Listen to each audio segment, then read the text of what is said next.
Evening. We'll begin meeting for the Burnsville Economic Development Commission.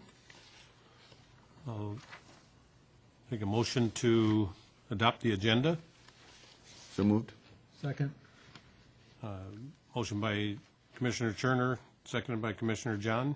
All in favor? Aye. Any opposed? And the motion carries. Approval of the minutes from the meeting January 14th. Make a motion to approve.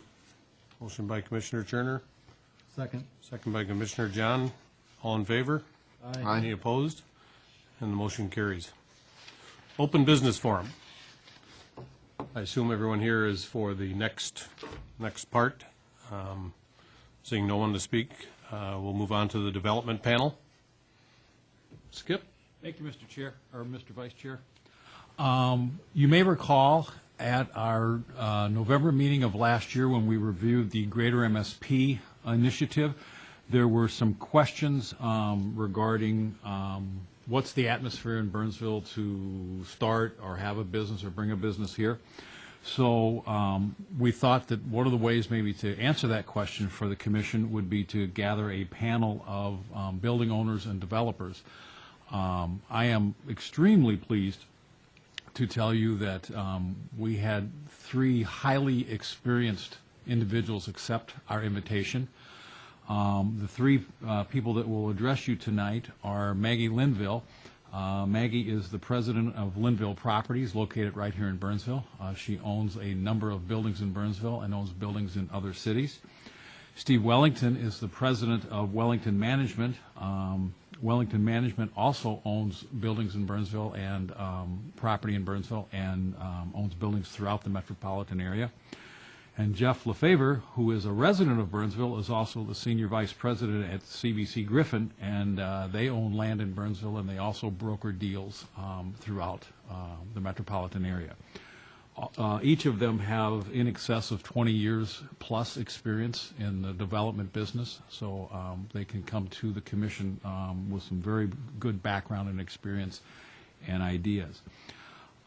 We've actually given them 3 questions we'd like them to talk with you about, and then at the conclusion of their presentations and your conversation with them, staff would seek any input from the commission regarding if you believe there's anything either at the staff level or at the council level that we should be looking at, looking to change, looking to add, any thoughts you have after you've discussed with these individuals.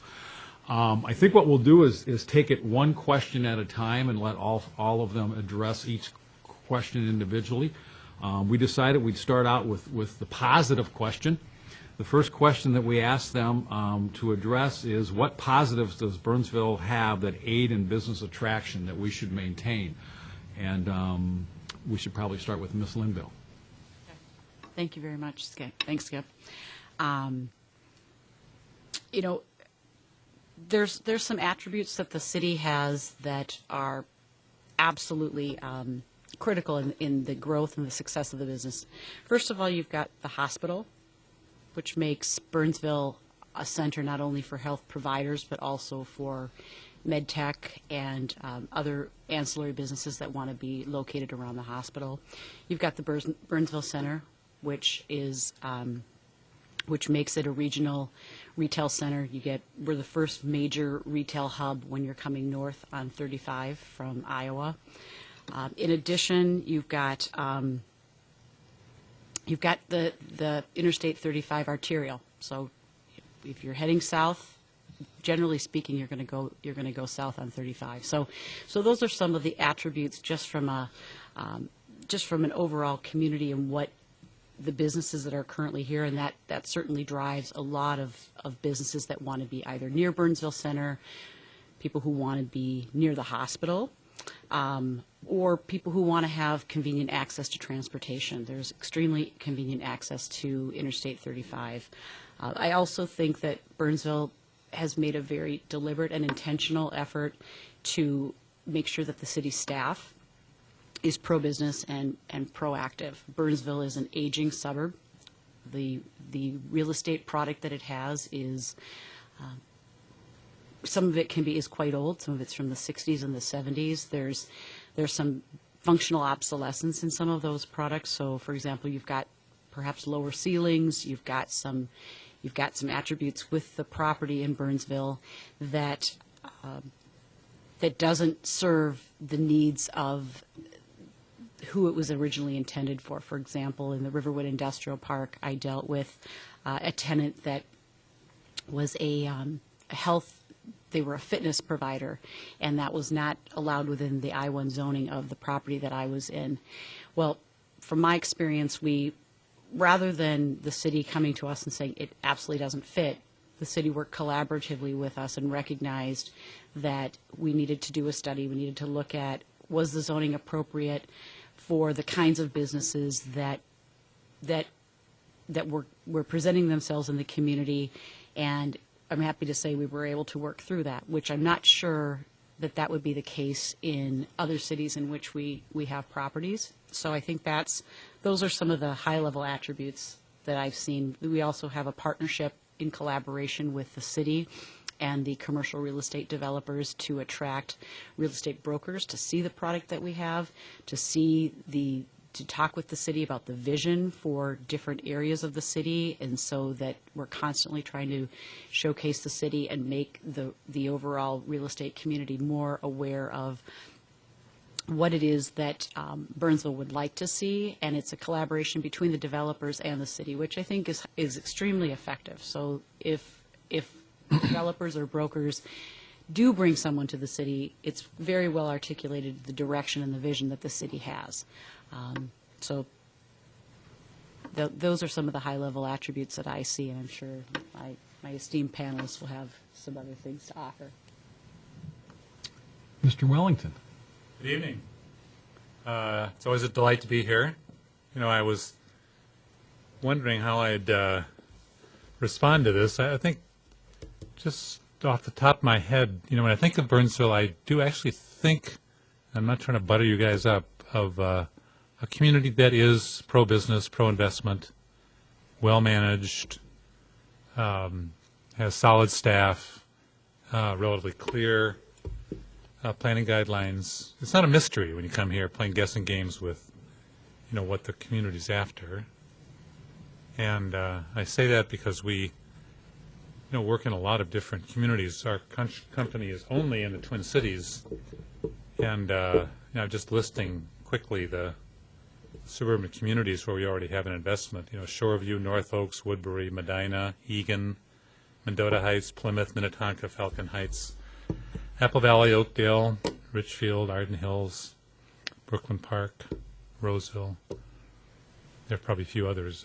Each one of those, in my mind, as a business owner and as a owner of commercial property, has a personality. I mean, when I mention those names to me, I know people. I think of particular projects where we've worked, times that have been easy and times that have been really hard and difficult. That's not what you're asking for, but from my perspective, you do need as community leaders to recall always that you're in a very competitive environment, and I mean competitive between cities. You know, people are eager in every community to create investment, and I think because of the age of the first and second ring suburbs in particular, you know, redevelopment's a big challenge, and it's much more difficult in many cases to accomplish high-quality redevelopment than it is to build things on greenfield sites. And again, I think Burnsville has not just the attributes that Maggie talked about in terms of the community facilities and, you know, large regional attractions, but you have an infrastructure in terms of public policy and leadership that is attractive. Now, there are challenges. You're south of the river. That's never good. That's more reputationally problematic probably than in reality, but in the real estate industry, that's always an issue that, you know, we face in terms of encouraging, you know, tenants to our properties to consider Burnsville. We have 8 buildings in your community. We're constantly looking for new businesses to fill every single one of them up. I think we're somewhere around 90% leased. We're not sitting there with empty space by and large, but 100 would be better than 90. You know, you'd always like to have additional, and we would love to be acquiring more properties or building new ones. And I think all of us are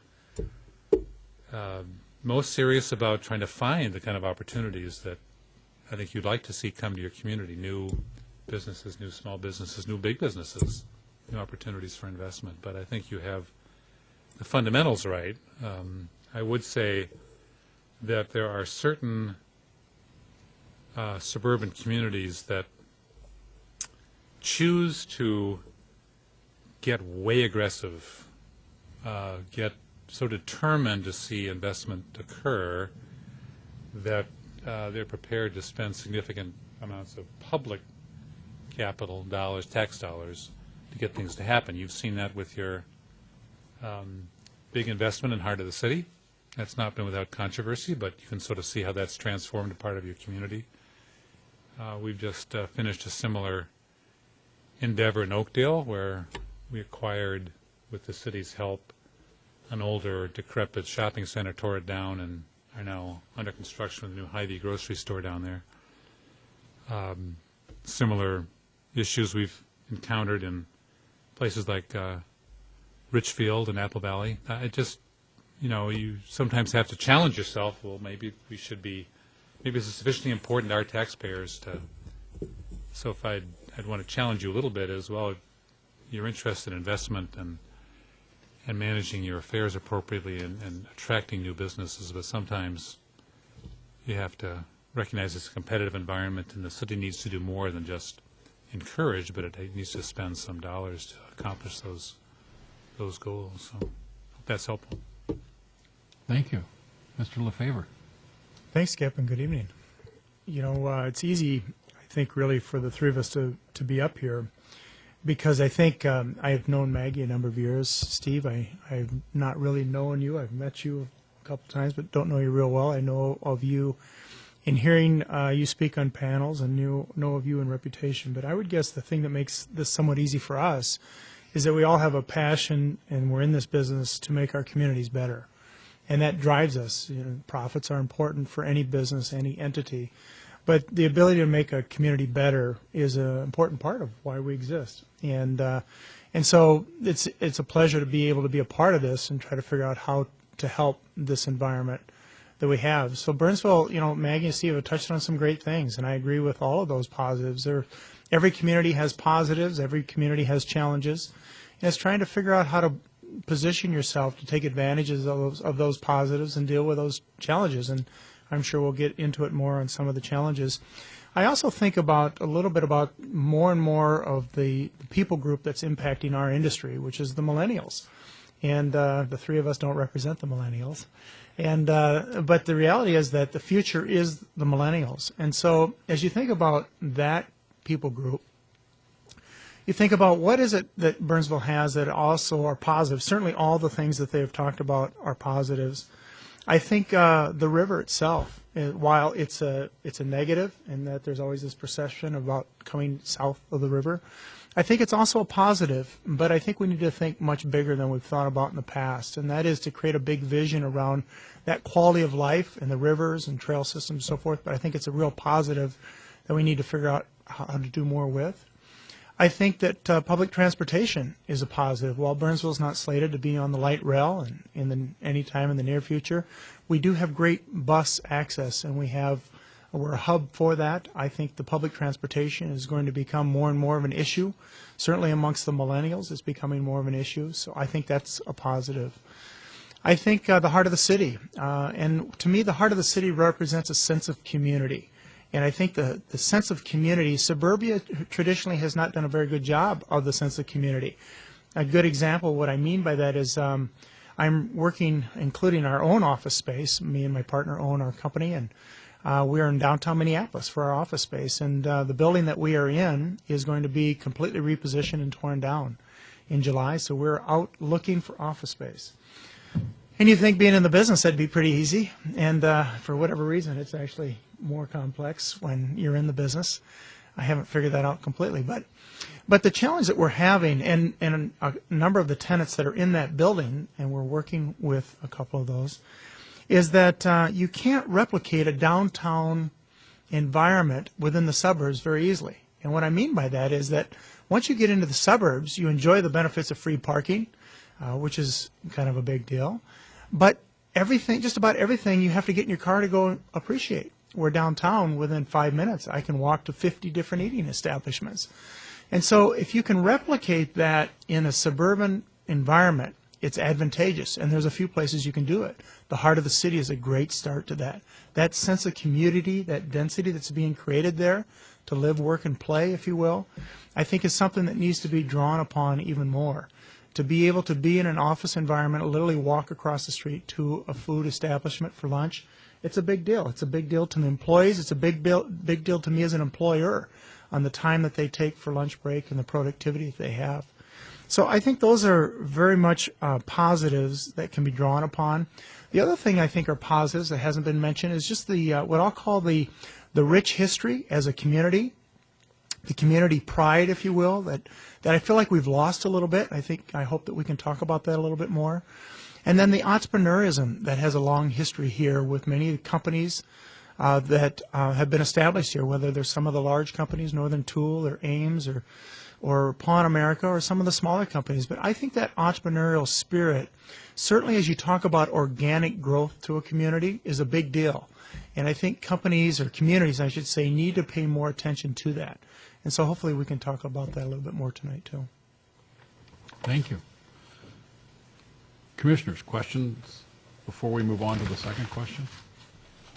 Yeah, I would like to get a feel for where you guys have businesses here in Burnsville, what type of properties you own right now, if you wouldn't mind, just so I can get a good vision. Sure. We own about 400,000 square feet in the Riverwood Industrial Park, so along Cliff Road, Okay. 12th Avenue, Riverwood Drive.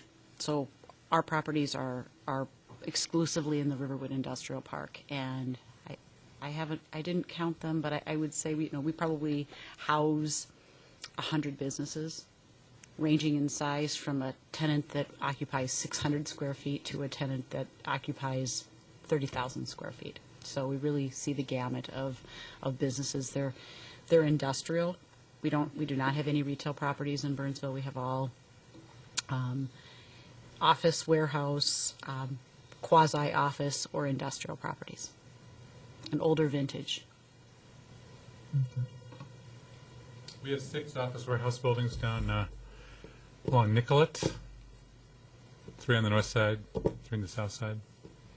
Maybe it's a couple 100,000 feet there. And then we did develop that CVS on the corner and heart of the city, and still have a lot adjacent to that we're looking for probably a single user, small 5,000 or 6,000 foot building. We own that Burnsville Medical Building that used to be where Quello is located. Now Quello's been purchased by Alina, but that's a purely medical building. And then around the corner from that is an office showroom building of about 35,000 feet. That's about half medical. Now Fairview leases about half of that, so a couple of more medical buildings. So a mix of office, warehouse, medical, and retail. My list is very short. I'm one of the owners of a building called Skyline Square at Burnsville Parkway and Harriet Avenue, right next to Carboni's. Used to be Bumpers. And we've put a lot of money into that building of late. And then we bought a piece of land that was former gas station right on Burnsville Parkway as well, at the corner of Harriet also. And it was a service station we tore down. And we're trying to do an 8,400 square foot medical development there. And so we're doing that. I'd like to do more, quite frankly, and put more of these partnerships together. I need to put together partnerships to make it work for me in addition to my own money. But I'd like to do more. I'd like to try to figure out a way to continue to invest in Burnsville and kind of restore a lot of the opportunity I think exists in Burnsville. And a lot of these properties are in many ways are at a big discount, provided that we are doing the things that need to be done to create demand. Because in any business environment, without demand, the rest of it really doesn't matter. And so we have to have that demand equation figured out in Burnsville. Thank you. I think we'll move to our second question, which is the negative question. And that question we asked the panel to address is, what negatives do you encounter when trying to attract business to Burnsville? And we've asked them to be brutally honest, because this is obviously where we can really learn. And we'll start with Maggie Linville. Well, I think the river is a real psychological impediment to attracting businesses to Burnsville. I think there's a perception that when you say Burnsville, that you're driving a long way, and that you're really getting out of the core CBD area. So that's always been a challenge for Burnsville. The river really does create. I think it's theoretical. I don't, when I leave my office, which is on Portland Avenue, right behind the high school, and I go up to 494 and France area, if I'm grabbing lunch with people who might work in downtown or work in the western suburbs, it's 8 minutes door to door. It's extremely quick, but nevertheless, from the standpoint of attracting tenants, the perception is that it's far. As I said in my earlier remarks, there are a lot of the inventory, especially the inventory in the northern part of Burnsville, is older. So some of the requirements that industrial users are looking for, and I'm speaking primarily about industrial, you don't have the clear heights. You don't have some of the things that the tenants are looking for. So that's one of the issues, is that the inventory is aging. We've also, as I touched on earlier, we've had some issues with the zoning, that the zoning hasn't kept up with, what the uses are hasn't kept up with what the demand is. So we've had situations where people have, indoor hydroponic farming. Well, it's not allowed. Different sorts of uses, and so the zoning hasn't kept up. And I know that there's work being done in that regard, but that's some of the challenges.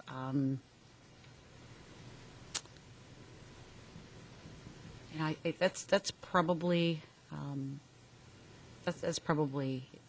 my quick short list. I'm sure I could think of some other things, but that's what we hear often.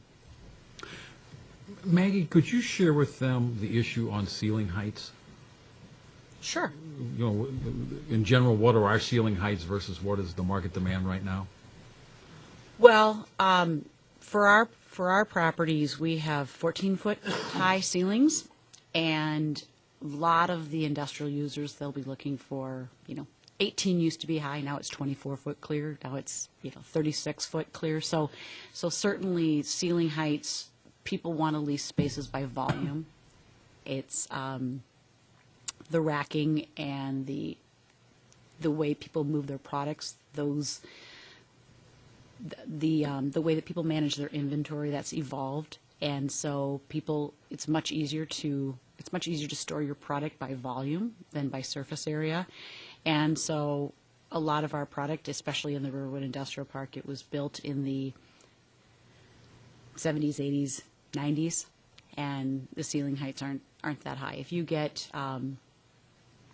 west of 35W, there's a couple projects with higher ceiling heights, but in general, you don't have that. In Eagan, you'll have higher ceiling heights. So that's because we've got older product, because we're an older community for the most part, because of our location on 35.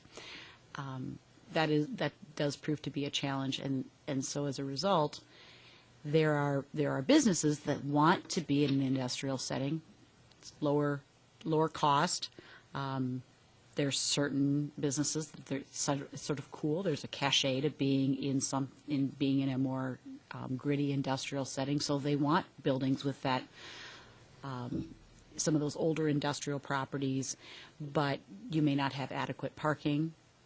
You may not have a zoning that works for that. So there's some challenges where you've got the users who want to be in those properties, but the zoning may not work, or you may not have enough parking. So there's some challenges. Thank you. Mr. Wellington. I think the redevelopment cycle needs to be accelerated a little bit. It's expensive to do redevelopment, but the best thing about it for a community is that if you can get someone to kind of break the logjam and say, all right, I'm going to really upgrade this darn thing. And pretty soon they steal everybody's tenants. And then everybody has to up their game.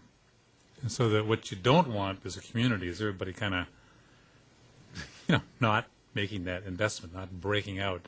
Well, we can get another 5 years out of the current look of the building, or this wallpaper is good enough, or we can have an 8-foot ceiling grid. They'll not really notice that it's 20 years out of date. I mean, it's subtle because a lot of tenants will be so focused on rent that it's challenging for a landlord to say, well, I'm going to, step it up and increase the rent and make a big investment in my community. So how does a city get that to happen? Because that's really what you want to do, is you want there to just be this wildfire running through your community. Everybody's going to fix it up. And the same thing for the housing stock. You don't want everybody living in a rambler that's gradually, not receiving kind of attention. So it's the same sort of thing as your neighbor next door. You celebrate when somebody up the street, knocks it up a bit, and that's going to improve the value of your neighborhood. So how do you get that process to occur? Well, sometimes, cities have to be a little bold and say, all right, we're going to take this part of town before it gets any worse and do something about it. And identifying a property owner that has some ambition takes a proactive staff person like Skip or Jenny or somebody to say, we need to turn this around. We can't have our community continuing to rest on its laurels, because, again, it's a competitive world. And so I agree with you, Maggie. We do have some dated product, but how do you force the issue so that, Maggie and Steve could afford to spend more money in our buildings. That's right. But we're making those decisions all the time. Do you just say, well, maybe the rent's more important than dialing up the lobby? And as a community, you really want that redevelopment cycle to constantly refresh the community and keep yourself vital. And it's a little hard for me to say exactly how to pull it off, but I think you have more influence than you can imagine in terms of pushing that agenda. Thank you. Jeff? And you need to find more deals for him. Yeah. He's a guy who wants to spend some money. He wants to develop some brand new stuff. That's great. We want to see that happen, too. It's interesting. It's whether you're talking about a community and trying to figure it out, or you're trying to turn a company around. It's a lot of the same things. I think a lot of the things are similar, and that is, I think it starts with a big vision. I think you have to create a vision that people get excited about. I think about communities that were where Burnsville is today, in my mind, and how they turn themselves around. And I think I can't think of a situation where they really didn't start with a big vision.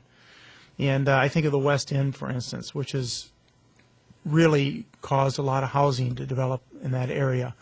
And I think it's created, it started with somebody having a big vision there. And so I think it really needs to happen with a bigger vision that we get excited about.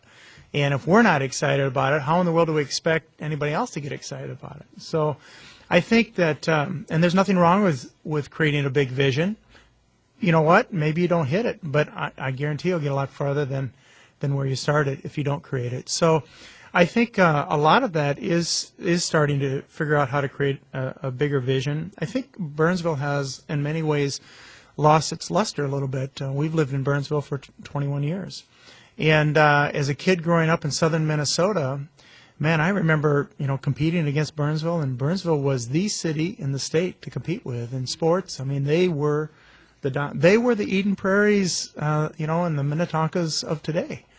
And it was pretty impressive. And so, what caused that and what's happened? And, I have two kids, one that has gone now on to college, is a freshman in college, one that's a junior in high school. And Burnsville's sports, for instance, are spotty. And so that is, I point that out, but that's a part of the pride of the community, if you will. And that's important. When this bond referendum went through of late for the schools, I called Skip that morning because I was anxious to see if it passed. That was probably one of the first calls that day. And I said to Skip, I got to tell you, I think from an economic development standpoint, that was the number one thing that Burnsville could do. Because I am so tired of people coming south of the river and talking about Burnsville school system as it has, as if it has an X on it compared to all the other very strong school systems that we have around us. But yet, my personal experience is our kids have done very well in the school environment. They've tested very well, and as a result, we're reaping the benefit of that for a college student with some nice academic scholarships. And so, for that, I'm very pleased with what Burnsville has done. But Burnsville has just gotten beat up a lot, and we've taken it. Whether it's the changing demographics, or whether it's the schools, whether it's the businesses and the age of our buildings, we're getting beat up a lot. And the reality is that some of that it's fair, but some of it isn't fair. But we do need to do something about it. We can't just sit back and let the punches come in and not have an offense towards it. And I think that's a big part of it. And I think that, again, the economic development with the school system is huge. Now I think there needs to be a number of different steps taken to continue to advance the ball. Thank you. Commissioners, questions? I have a couple, actually. Ms. Linville, you talked about the ceiling heights, and that has come up in conversations with our committee a few times, and I know we just recently had a zoning ordinance come through. And can you talk to how you feel about that rezoning ordinance that came through? And that's mainly in your area up there in the northern part of Burnsville.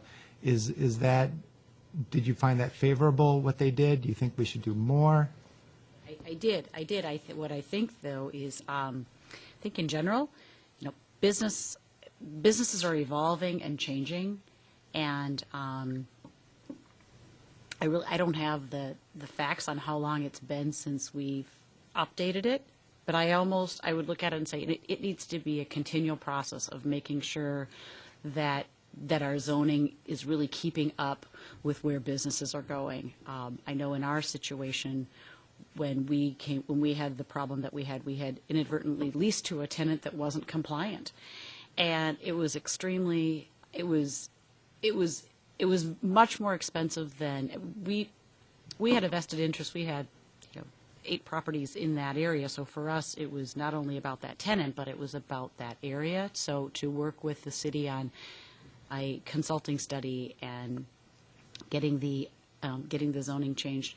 But I would suggest that be something that's constantly looked at, because what you don't want to have is that you don't even get up at bat, because they say, well, you know what, they call the city or they look online and they see that the zoning doesn't work, and then they go on to the next city. So that's my... And commissioners, I actually worked with Ms. Linville on that, and if I could, she's actually probably too nice to totally state the issues. The predicament that she was in is we needed to do a zoning study, and we had 2 options. Staff could do the study at a time in which staff had the time to do the study, and we estimated that could be as far away as 9 or 10 months.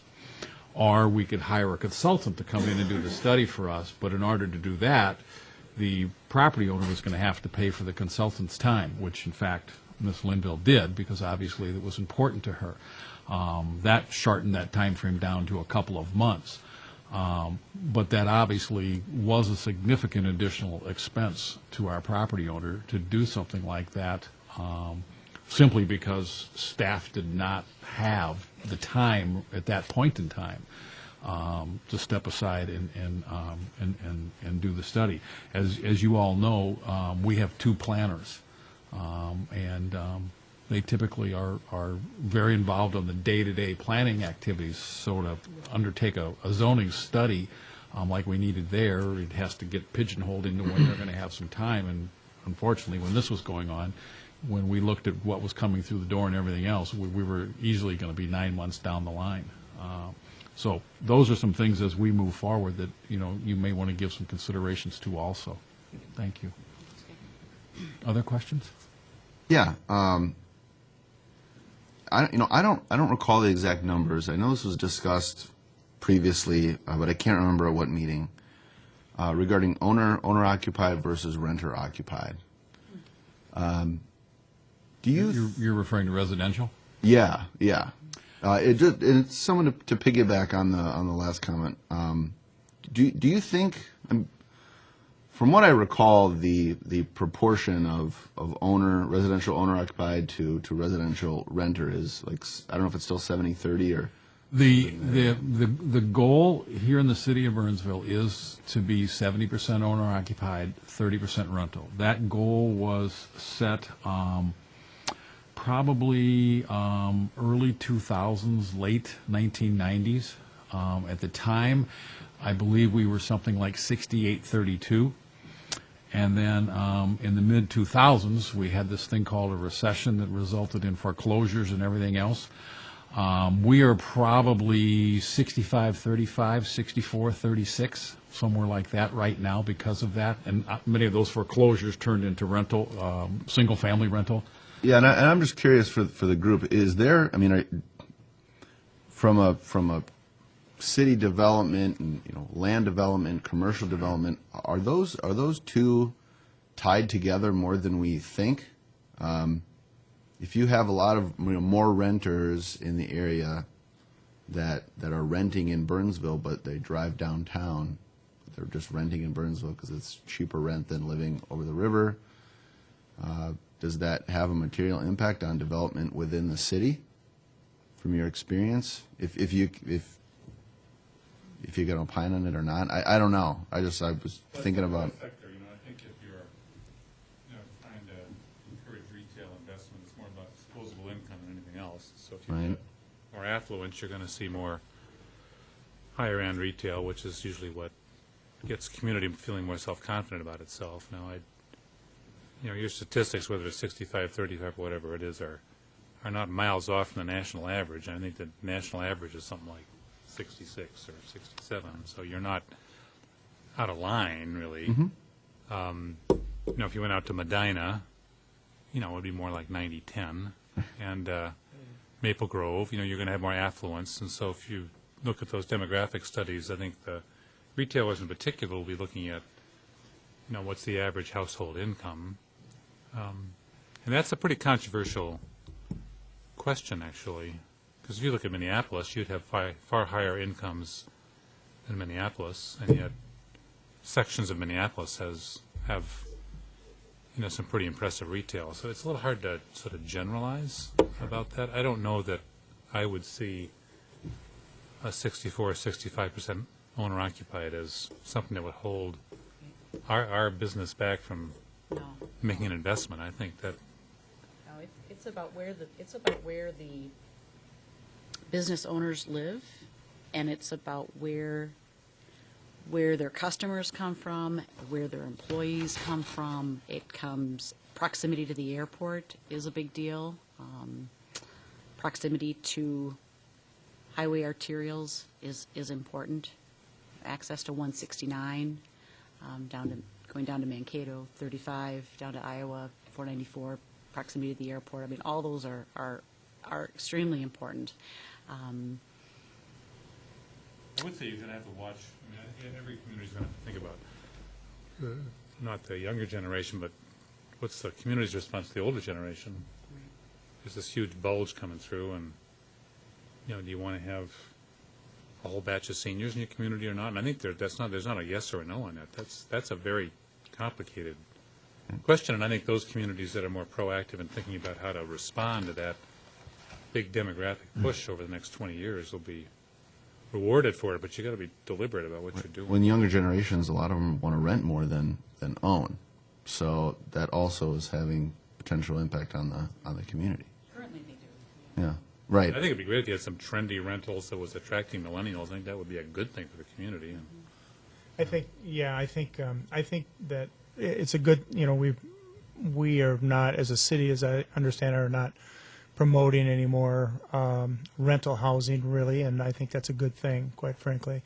I think that to the extent that you have people that are starting out in housing, and we have housing that caters to the needs of today's millennials, I think that's a good thing. And it doesn't necessarily mean that an older building can't do that.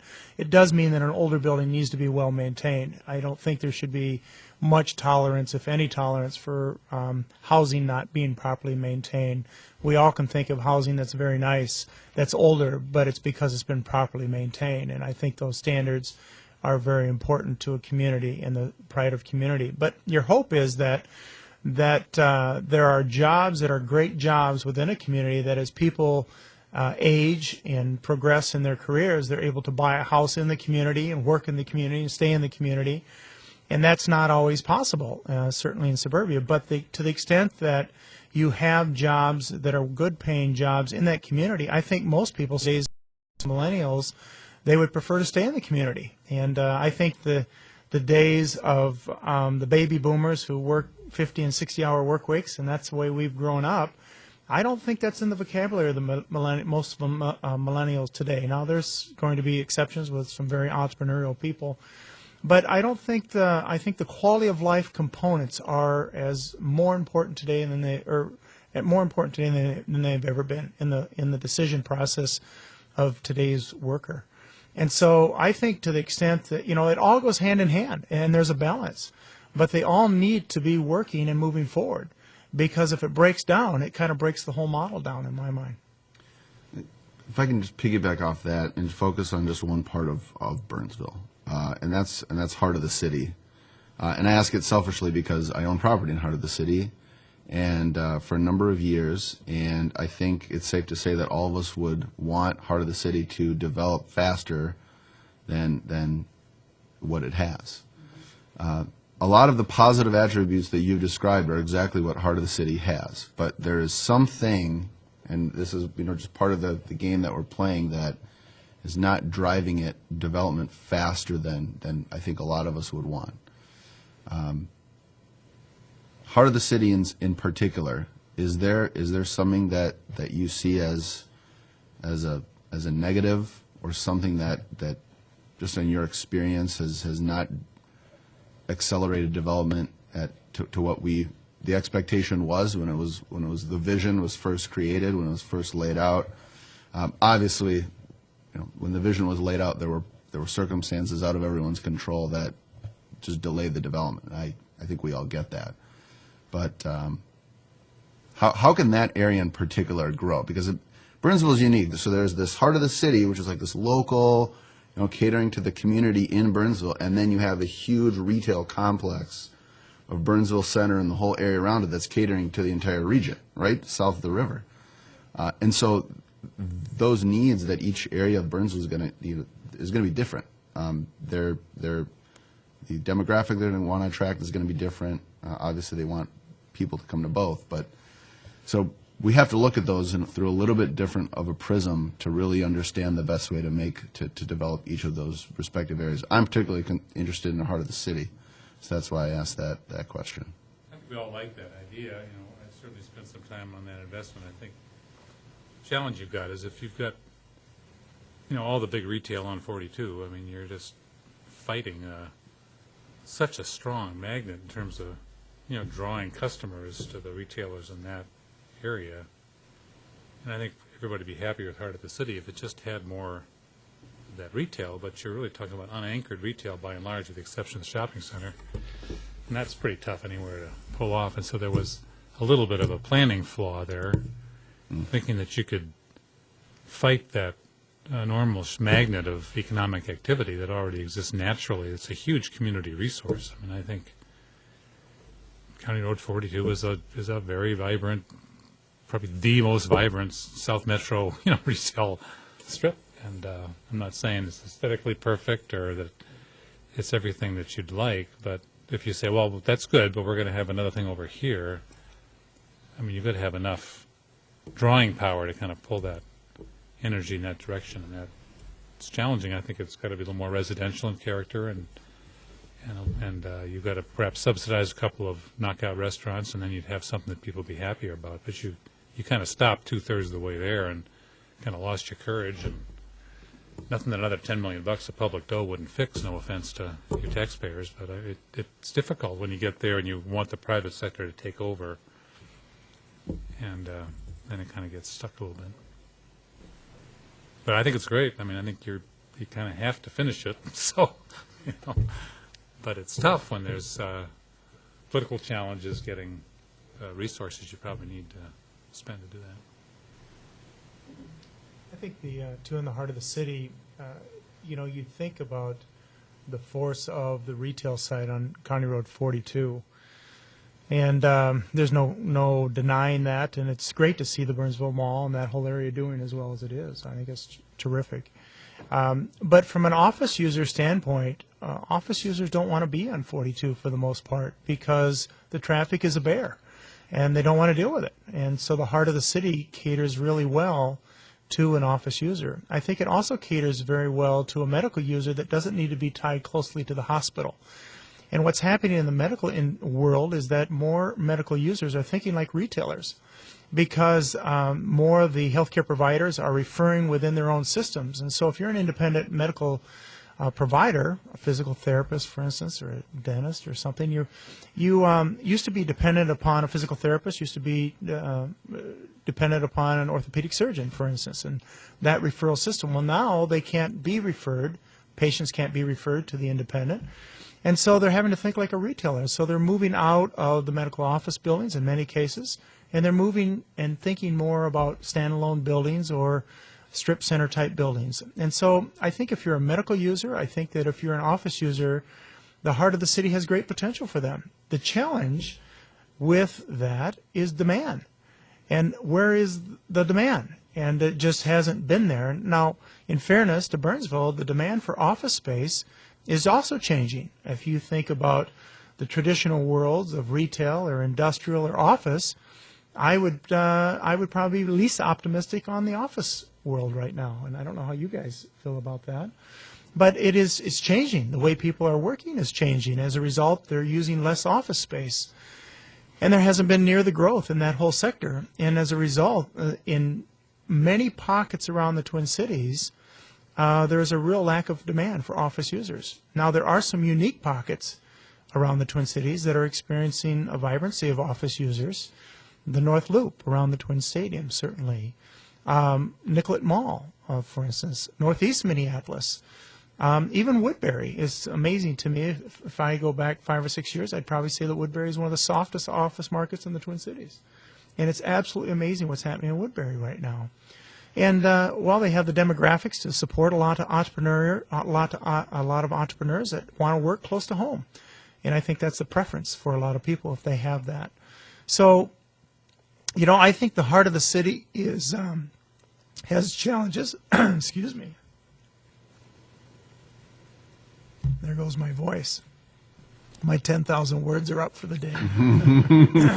But I think it has challenges, and I think Steve's right. It needs to be rethought a little bit, but I wouldn't give up on it by any means. I think that the trend for that sense of community is there. It just needs to be taken to the next step. Mr. Lefebvre, you had mentioned about walking distance to restaurants, and when you said that, I imagined the heart of the city. That was my first thought. And do you think, and kind of bringing in Mr. Wellington's point about $10 million worth of public money to bring in these restaurants, do you think that could turn the heart of the city into something bigger than what it is now? Do you believe that would? Was that what you were speaking on? Well, I think it certainly would help. Do I think that in and of itself would do it? I'm not sure. I think there needs to be, again, I just think there needs to be a bigger picture repainted for the heart of the city. And I don't know what that picture is exactly. But there's certainly an entertainment component that has potential in the heart of the city. With the Ames Center, and with the idea of putting a hotel in there, there's an entertainment, and we're a regional hub for a lot of shoppers and so forth, and people coming in from southern Minnesota. A kid growing up in Albert Lea like me, my definition of the Twin Cities was Burnsville, because that's where you came to shop. You didn't really go any further. And so I think there's a lot of people in southern Minnesota that kind of think that way. So there is an entertainment component that I think has potential. I was thinking of Abdullah's Candy, which has been thinking about doing some things, and they have a retail component, but they're primarily a manufacturing company. And I was thinking, wouldn't it be cool, and this is, off the wall a little bit probably, but wouldn't it be cool to create in a retail separate the two and take a retail component of Abdullah's and make it a little bit of a museum in the heart of the city, so you show how the chocolate's made and it ties in. Somebody could come up, they could enjoy an event at the Ames Center, they could buy some chocolates, they could see how chocolate is made and kind of have something that's kind of fun with that. And I don't know that. Yeah. I don't know what it is. Not the spam one. But I don't know what it is. But I do think that there's a component there that if somebody would just rethink differently, that there's an entertainment component that could be added into the mix of what we're already doing there. Because the challenge with the heart of the city, as much as I love industrial, when you go north, there's no one there on the weekends. If you go north of 13, and really, a lot of the daytime folks, they bring their lunch, or I know certainly in my office, my employees live very close to work, so they go home for lunch. And so the restaurants and the entertainment, it's going to have to be something that's going to draw. You don't have the critical mass, certainly with the residential, and on the evening hours or the weekend hours, there's a huge amount of community in Burnsville that's just not there. Everything on Nicollet, everything to the river, all your potential customers, they're in other communities, or they may be in Burnsville, but they're not that close. They're not within walking distance anymore. So I like the idea of having something. You're not going to Steve's point, you're not going to be able to replicate 42 with enough retail to get it to trump 42. But can you do something with the entertainment? Can you make it novel enough that people from Bloomington, people from all over, when they come to Burnsville to recreate or to go shopping or to whatever they're doing, that they can, if they're having medical visits, that there's something intriguing and unique and different about the heart of the city, that it's not just another restaurant or boutique, but there's something kind of special about it. And I agree, the Ames Center is a great start, but I don't think it's the end. But it is a great start. It's a beautiful facility. Mm-hmm. Yeah, and the water features. I know I was there last summer, and my daughter, who's 3, of course, I have to weave her into the conversation this evening. But she came, and it was an event that it was Festival of Nations, and they, she was playing in the pond or the fountain, and there's a lot of great things that are going on, but I think there needs to be more. Mm-hmm. There needs to be more. Yes. Question for Maggie, because I know your buildings, I know some of your tenants. Sure. What would this commission recommend, or what would the city council do? Talk about throwing $10 million at something. What would be your incentive to take your buildings, which you say are aging? Some of your tenants don't want a new building. They don't want to pay for a new building because they have their space. They don't have a store. Sure. They're a working one-man shop. So what, for them to be in a brand new building, they go, I got to go find an old building somewhere because that's all I need. So what would it take to get you to move from that? What kind of incentives, or I don't know. But think about it, Craig. You think about in the downturn. Was my vacancy higher than somebody who had a state-of-the-art, brand new building that met all the needs of some of the larger businesses that do come to Burnsville? Yeah, it was higher, and so from the standpoint of incentive, it's pretty difficult for me to say, well, gosh, I'm gonna take my asset and tear it down and start over. I mean, it's the rents don't justify it, so there has to be some sort of public-private partnership. Would I do that with all the buildings? No, but there are some where they're well located. They're on roads with lots of visibility, so there's sort of a quasi-retail component to it that tenants want to be in. They're in an industrial building, but they've got exposure and they're easy access, very identifiable. But where there isn't enough return in it for me to just do it as a private individual. That it doesn't make sense from an economic standpoint. There has to be a commitment, or there has to be some sort of a partnership or an incentive from the standpoint of the city to say, we're missing an opportunity to attract larger businesses or businesses that are really generating economic growth and really driving vitality to our community because of some of our product. Another way to frame that question for Maggie. I need 20 million.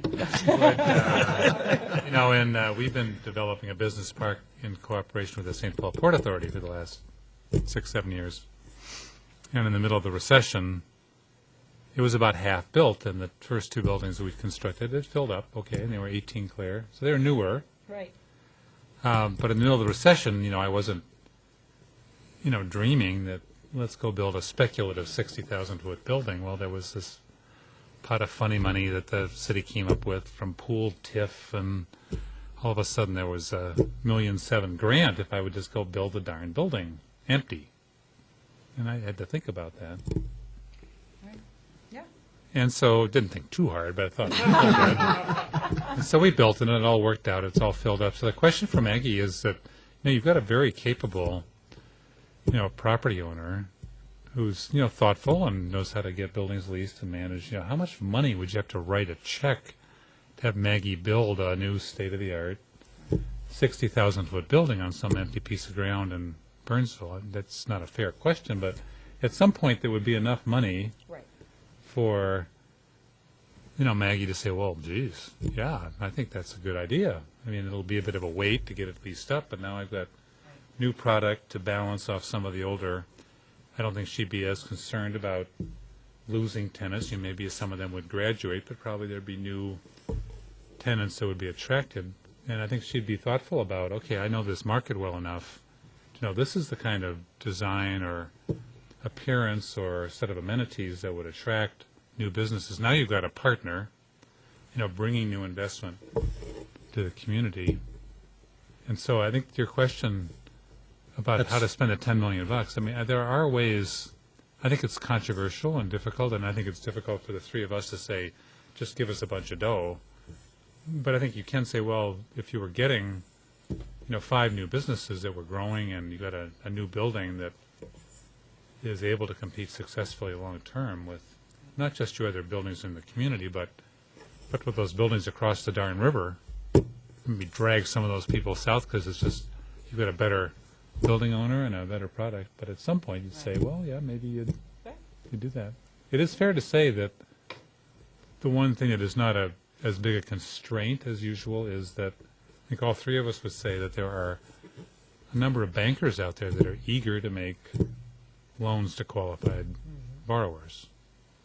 And sometimes in the real estate cycle, you just can't find the loans. But right now, you get calls all the time. I'm sure we all do. If you've got a good project, we'd like to loan the money.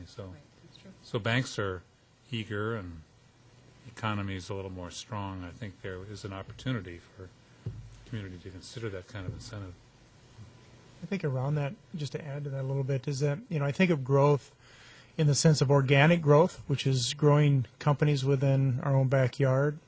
And I think of bringing in new companies like Steve and Maggie were just talking about. Shakopee is a great case study right now, and Shakopee is landing a lot of major companies that are bringing in jobs, whether it's Shutterfly or Amazon, which recently announced that they were going to Shakopee. So, that's huge. Well, part of that's happening because Eden Prairie's out of land, and the 169 bridge went in, and also it's Shakopee has the land, and they are working hard to bring these companies in. So I think that Burnsville, if we could figure out how to create some land for that kind of an opportunity, I think, to Steve's point, it would be great. And there's that component that we'd be addressing, trying to bring in many of these new employers that are now going to Shakopee and Lakeville and so forth. And then there's the other component, and that's the whole organic side. And to me, that organic side is making sure that we take existing product and we put programs in place that encourage and incent current owners to keep that product in really good shape, to put capital improvements into the product so that that product stays as modern as can be and is effective. Me, I own a company with my partner of 21 employees. We are not going into the Class A building in downtown Minneapolis as much as I would like to be there. Can't do it. Not going to happen. So we have to focus on B and C product. But that doesn't mean I need to go into a junky B and C building. I want to go into a nice one that still works and is relevant for my business. And the only reason, or the only way a 30-year-old business is still relevant is because they've improved and they've invested capital improvements into the building to keep it relevant. So I think if we had programs in place, especially around some of this product that's getting older, that helps the current landowners keep it current, keep it relevant to today's user, I think it would be great. And then the last thing is the entrepreneurial world. You know, why can't we, or why should we be looking at programs that really encourage mostly younger generational people to be entrepreneurial, those who want to be, and stay within the city with that entrepreneurial idea? And why can't we put some programs in place to help those people develop their businesses here versus develop their businesses in their home office and then move out when it starts to be successful? I think we can. I think we need to think about all of those components, though.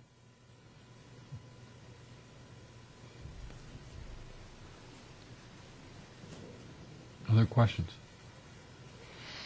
And I think we actually began to touch on question number 3, and that is, should the city of Burnsville make efforts to encourage property owners to upgrade or renovate properties? One of the questions that possibly the panelists could address is, for example, at the corner of Nicollet and the Burnsville Parkway, we have an office building that is empty and has been empty for, I believe, 2 years, maybe 3 years now. Would your approach to that property be different if somehow that office building was actually removed and demolished and it was just green land? It's an obsolete building. So when you talk about partnering, even partnering, if, for example, if the city were to go in and put up the money to, the property is actually tax forfeit right now, and will go to auction at some point. If the city were to actually clear the land, that would make it more desirable for one of you or someone to come in and put up a newer, more modern building? I don't know if that's the whole answer, but that would certainly help. I think the bigger answer there is helping us identify what the demand is for that corner, and then also helping putting a program in place to help that developer execute that plan and see that come through.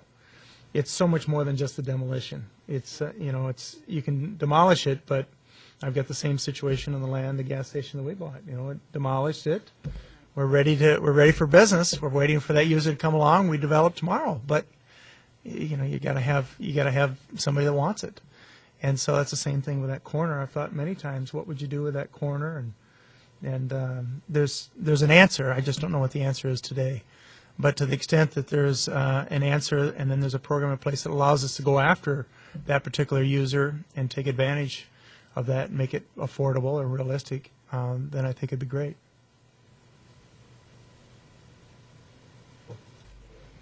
Another question that might be interesting to the commission. 2 of you actually own small parcels of land in the broader heart of the city, which are undeveloped right now. Is there something that the city should be doing to help you spur that development? Or is there something we could be doing? I don't think so. I mean, I think at least the parcel we own is just too darn small. And it was kind of a remnant. It was part of that CVS deal, and I think there'll be some particular user that'll show up. I mean, when you're searching for something that's 3,000 to 5,000 feet, you just are constrained in terms of the volume. It's not right on the corner. It's got secondary visibility, and sure, the city could, have some big pile of dough for some business that would want to invest there, but I don't think it's a significant enough piece of land.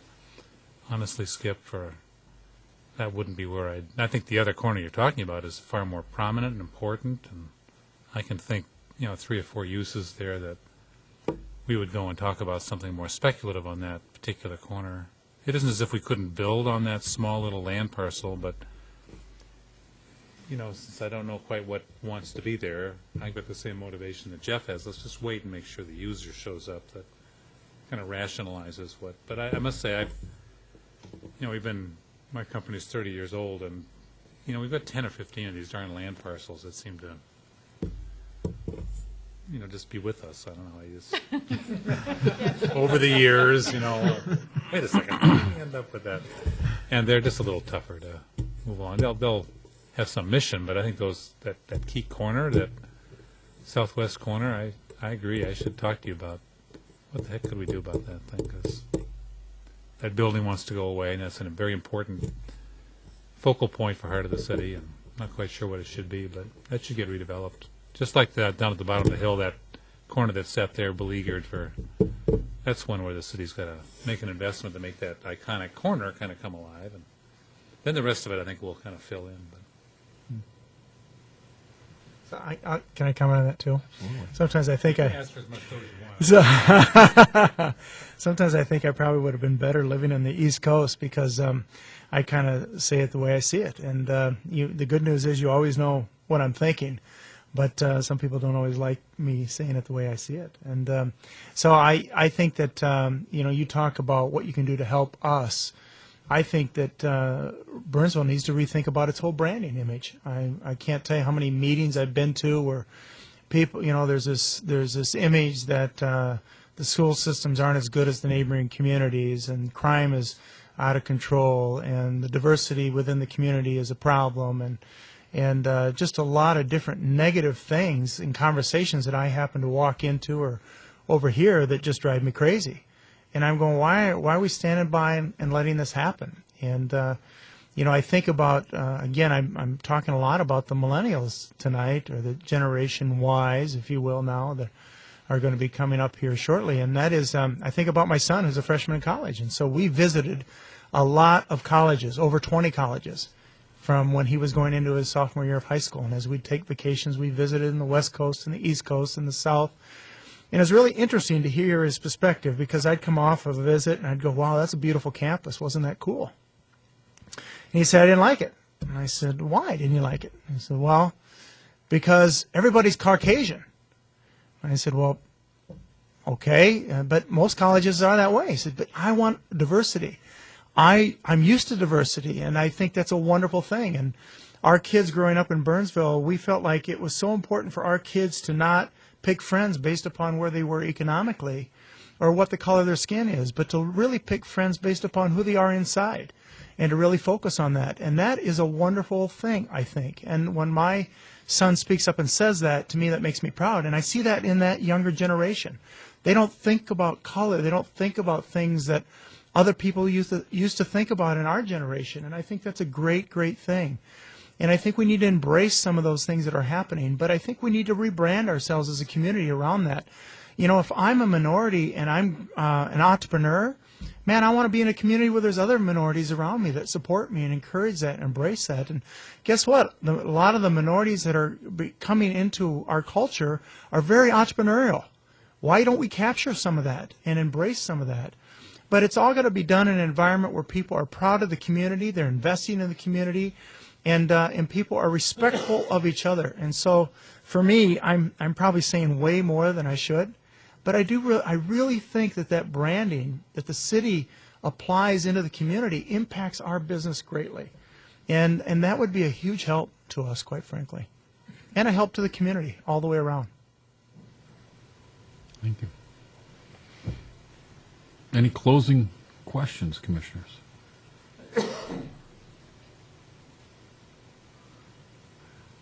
Thank you, all three of you. Now, Thank you very much. Thank you. Thank you for having us. commissioners, the one question that I think we have before us is there any type of thoughts or direction or anything else that you would like passed along to council now that you've heard some of this? Are there things that you're starting to hear, patterns that you're starting to see that we should take a hard look at? Would the conversation start, or would the ball start with them applying for something, or them suggesting something, or a company like theirs saying, "Well, here's what we would like to do, what can we do about that, and then bring that before a commission like this or the city council? Or is it, Mr. Vice Chair, that is certainly a possibility. I think what you would find is if a developer said, if I had this, I could do this in your community, that's not as impactful as a commission saying, you know, we've heard from some developers, and we think there are certain things that need to be looked at and worked on, whether it's paying more attention to zoning upgrades, whether it's, as Mr. Wellington said, having some pot of $10 million available for people to utilize, you know, whether it's some way to, you know, create partnerships. Right now, the city of Burnsville basically has two tools: TIF and tax abatement. And in most cases, neither of those are very helpful to any of the issues they've described. Well, I got a question then. You mentioned about programs, things of that nature, and you all have businesses outside of Burnsville. Are there other cities that have some kind of a program that, other than TIF or, you know, the tax abatement that we do, that would be good use here in Burnsville?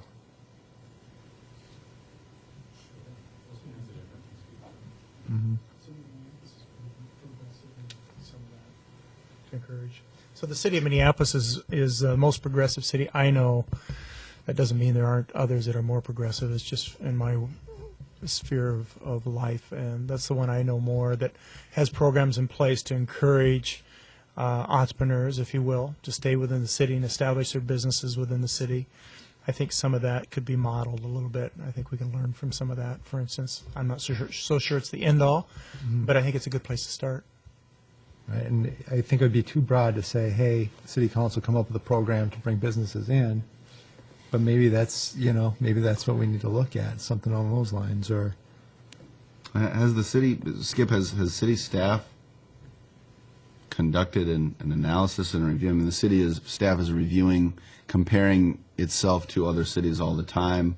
Burnsville is involved in a number of other kind of, you know, League of Cities and other groups where you're sharing all this information. Has some of this analysis already been completed? Can we leverage it so that we can kind of bring more information to this group to make some more maybe defined recommendations? Commissioner, on an ongoing basis, the answer to your question would be no. We have not looked at programs in other cities. This commission, a couple of years ago, prior to actually you being on the commission, did do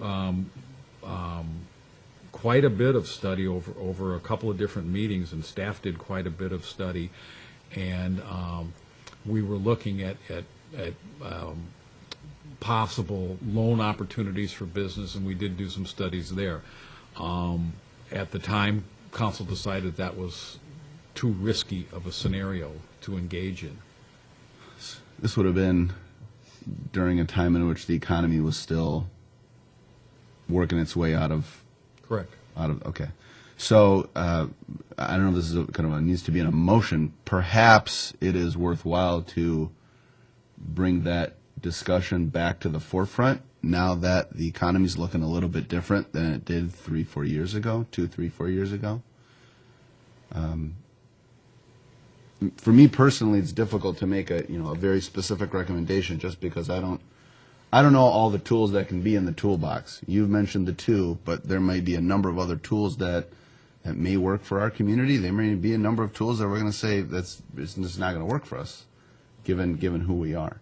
who can we reach out to give us some education on what your group or retail people or those groups could use? We're not in that business, but there's somebody that could educate us on what other cities do some comparisons as to what we could recommend. If the commission wishes, staff could certainly look at as Mr. LaFavor has referred to, it's noted that Minneapolis has a lot of their opportunity zones and everything else in which they have a variety of different programs. We certainly could bring to the commission some of those different options of what other cities do. Most of the ones that I am familiar with are actually north of the river, as opposed to south. To my knowledge, there's actually no city in Dakota County that has anything different than we do. The lone exception would be the city of Farmington, and I do not believe that they actually continue to do it. The city of Farmington at one time did have kind of a loan or grant for an entrepreneur to start up a business, but it was tied to their community development block grant money, which means it had an income base to it. And one of the things that held back that process was that the owners basically had to, on a yearly basis, report their incomes to the city of Farmington. That's not something that most business owners are very keen to do. So the program did not really materialize as Two examples would be City of Richfield. They rely a little more heavily on Metropolitan Council, Livable Community Act subsidies, as well as funds from Hennepin County. So they supplement their local TIF resources with county and Metropolitan Council funding. City of Oakdale went to legislature, got special authorization for a 50-year TIF district, authority to actually go out and acquire property publicly. And more recently, the City of Rochester, $500 million for expanding the medical center down there. So there are certainly examples of other communities that have kind of broken out of the, let's just use TIF occasionally. They're controversial. They're hard to say it would be replicable. But I think there are a lot of tools cities could use, but I think it starts with a consensus and a vision and a determination from people, not just in a small group, but a broad group of your community to say we really want to make a difference and use some other resources. So I think that'd be a good place to start. Another place to maybe start is, I know there is a Heart of the City. To me, I think a Heart of the City is just it's a unique area that I think we need to do what we can to try to move it forward. And I think if we push Heart of the City forward, I think it'll help a lot of businesses in the community around Heart of the City. I know there's a Heart of the City. There's a committee for Heart of the City, I believe. Not any longer, Commissioner. No, okay. So, this is what I was going to suggest is I think the concept of looking at Heart of the City again through fresh eyes, through different economy, different time. Where are we? What's happened? What isn't working right now? What land is being a challenge right now? And come up with that new vision. Not to say that the existing vision might still be worthwhile, but what I've heard is that from the business community, from the commercial owners, that it's just time to take another fresh look at it, and there might be new ideas that come from it. Some might be good, some might be bad, but it's worth a try. One way to maybe do that is potentially to have like a joint. I think there's been some working groups between like Economic Development and Planning Commission, and kind of just focus on a Heart of the City or that one area, and just have staff provide a little bit of detail on how it started, the pros, the cons, what's been successful, what's been a challenge, and start trying to map out a vision that both commissions can work on, and present to the city a kind of our city council, a unified proposal that we think will really push Heart of the City into the future. So just a recommendation. I don't know how easy it is to facilitate that. There might be challenges that I'm not aware of, but I'll throw that out as a recommendation. I don't know. I think that's a great idea. I really do. Is that something we could vote upon, or is that something we should vote upon, or is that something that just can occur? Staff can certainly plan a future joint EDC Planning Commission work session to go through the heart of the city, look at what's been done, what we perceive to be the hurdles right now, and then engage both commissions in a thought process of how should we relook at it. Absolutely, that can be done. I think another issue is the zoning issue up in the northern corner. And I was thinking as you were talking, how did that Hostess store get in there? Was it grandfathered in? Because that was a retail establishment. It's closed now, that Hostess bread store. That must have been zoned retail. I would suspect that there, and it's well before my time. I think I was 5 years old when the Hostess store went in. I would suspect, and I'd have to go back and look at the zoning map, I would suspect that either we did a PUD that allowed for some of that retail, or we do allow retail in the industrial districts, and it's 20% of the building up to now it's 20% of the building up to 1,000 square feet. Okay. There, I would assume, also might have been that same type of thing in the zoning code at that time. The other thing to remember is as cities go about developing, there is a tendency to tighten up zoning districts. So whereas 35 years ago we may have allowed, the Hostess store was probably what, Maggie, 25% of that building? Yeah, we may have allowed that 35 years ago. And then over time started saying, no, we need to concentrate retail into retail areas and industrial into industrial areas, and zoning has a tendency to move that way. As Maggie's testified, in some of the zoning districts we have, with some of our building owners' help, started to move back and be a little more flexible, recognizing that if you've got 14-foot high ceilings and everybody's looking for 18, 24, or 36, we need to look at the types of users that might go into that building. We got to look at how do we get them into the zoning district and do that. Without having not been or not known the history, it would be one of my guesses that that's how that came about. I don't know what the answer is, but I think we need to look at the rigidity of what we have right now. You're saying readdress the zoning laws up in that northern quadrant, basically? Because it's just industrial now, isn't it? Pretty much zoned industrial. A little retail with the Walmart. That's down the hill. It's in a different place. Too far down. Yeah. Basically, where Ms. Linville's buildings is virtually all I-1, which is all industrial with, again, the minor amount of retail that you can have in the front. Correct me if I'm wrong, Maggie, I don't think typically the issue is so much not allowing retail as it is some of the uses that might use the smaller ceiling buildings are not allowed in that zoning. Right. The sports performance centers, the gymnasiums, uses like that. Okay. Well, we did address that. Yes, That we went did. through, correct? Yes, we did. We did change that. Anything else, Commissioners? Thank you, and thank you to our panelists. And Thank you for having us. turn the meeting back over to you, Mr. Vice Chair. Updates. In your packets, Commissioner, we did give you the activity reports relative to our STEM Alliance. I would only draw your attention to one item in the activity report. Back in October of last year, the Burnsville Chamber, the Burnsville High School, and the City of Burnsville did partner on a what we called a real world ready career day.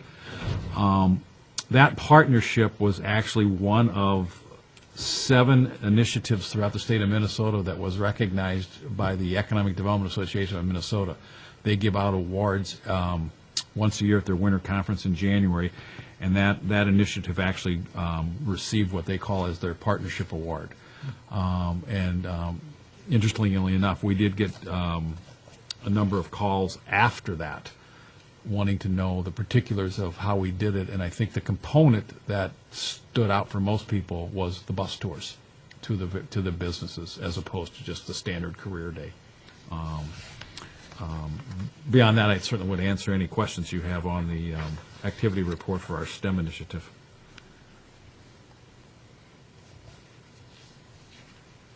Any questions? For a motion to adjourn. I'll make a motion to adjourn. Second. Motion by Commissioner John, seconded by Commissioner Turner to adjourn the meeting. All in favor? Aye. Any opposed? And the meeting's adjourned. Thank you, Commissioners. Thank you.